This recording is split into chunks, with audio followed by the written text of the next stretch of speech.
Little did I know. From shadows to light, my story. Chapter 1. From Shadows to First Light. Born into chaos and love in Cohoes, David, the youngest of the Liddle triplets, learns early that memory, shame, class, faith, music, and masculinity will tug him in different directions. Yet the pull toward gentleness and purpose keeps showing through. A new experience, from hymns to hypocrisy. The time I reached third grade, the spiritual landscape of our family began to shift. My mother, and by extension my father, grew discontent with the long weekly drive to Guilderland Baptist Church. In true fashion, Mom took matters into her own hands. She decided we'd start our own congregation, right in our living room. Thus began the First Baptist Church of Cohoes. The decision drew me in more deeply than I had ever been involved before. Suddenly, church wasn't just a Sunday obligation. It was woven into the very fabric of our home. My siblings and I were enlisted to help, passing out hymnals, arranging folding chairs, singing songs, and even reading scripture aloud. We were expected to invite friends and neighbors, to be young emissaries of this new faith effort. My older brothers, however, opted out. That was also the year my brother Bill joined the Army.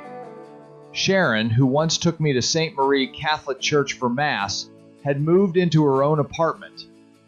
Jim went to Mass at St. Agnes, thereby sidestepping the full immersion into our mother's evangelical transformation. Dad, always quiet in his convictions, remained on the sidelines. Nana came along once the church moved from our house to an old Victorian building on Main Street, where a pastor named Reverend Alstead took the pulpit. Little did I know how deeply Reverend Alstead would influence the culture of our new church. He embodied everything one might expect from a hardline Baptist preacher. Rigid, intense, and firmly entrenched in dogma. Under his guidance and empowered by her sobriety and new spiritual identity, Mom's sense of control at home only deepened. If I'd ever felt stifled before, this was something more, something tighter, heavier. I remember inviting our neighbors, the Murray family, to church a few times. Though they were always kind, I could sense their hesitation. Whether spoken or not, it felt like they saw through some of the show, perhaps sensing the dissonance between humility and self-righteousness. My mother had a certain air about her, and whether intentional or not, it gave off the impression that others, especially working-class families like the Murrays, weren't quite good enough. Not for her, and not for her God. I can't say what my mother was like before her conversion in 1970. I only knew the woman who had since become deeply devout, sober, and stricter than ever. As her spiritual intensity increased, so too did the feeling that I was living two lives. One that was acceptable to her and her interpretation of God, and another that felt more real to me, shaped by my neighborhood friends, public school, my siblings, and the rhythms of everyday life. Nana, beloved and ever-present, was not immune to the new rules. One Sunday, she arrived in her usual pantsuit, something that had always seemed dignified and appropriate. But that day, in front of the entire congregation, Reverend Alstead confronted her, asking her to leave for wearing something deemed unworthy of the sanctuary. I'll never forget how small and humiliated she looked. After that, Mom found us a new church, one that aligned more closely with her evolving expectations.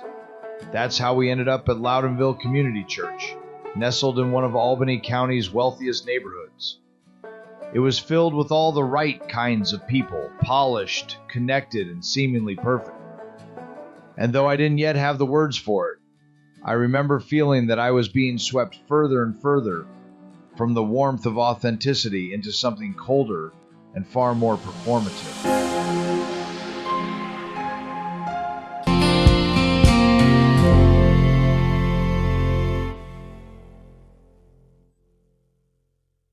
Thank you for spending this time with me, the Pussycat Wizard. These moments we share, whether in shadows or in light, are threads in a much larger story, one I'm honored to tell with you beside me. As always, the journey continues. The next chapter subsection is waiting, and I'd be honored if you'd walk with me a little further down this road. Until then, keep the wonder alive, and I'll see you in the next episode of Little Did I Know.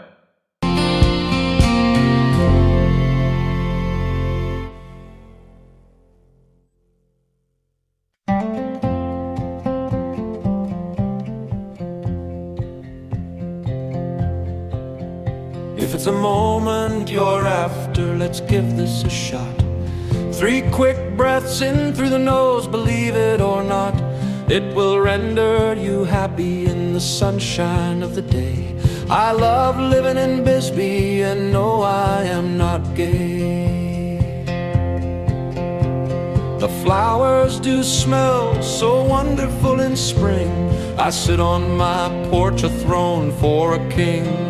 My libido is for magic, man or woman it's not. So celibacy, I'm after magic mushrooms and pot. It's my life I've chosen, like it or not.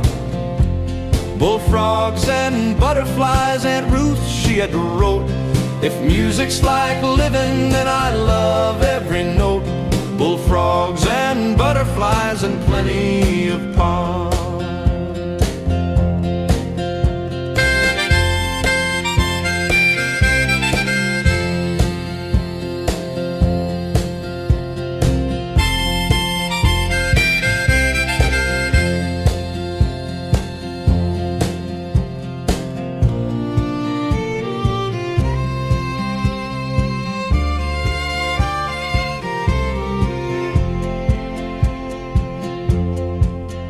In the streets of Cohoes, where I call my home, with Sharon, Debbie, Doreen, James, and William, we all roam. From the block to the park, we never walked alone. Through thick and thin, siblings forever tightly sewn. Playing ball in the playground under the summer sun, running through the alleys, feeling free and young where the Hudson River flows. We found our fun. Cohoes, the small town where childhood begun.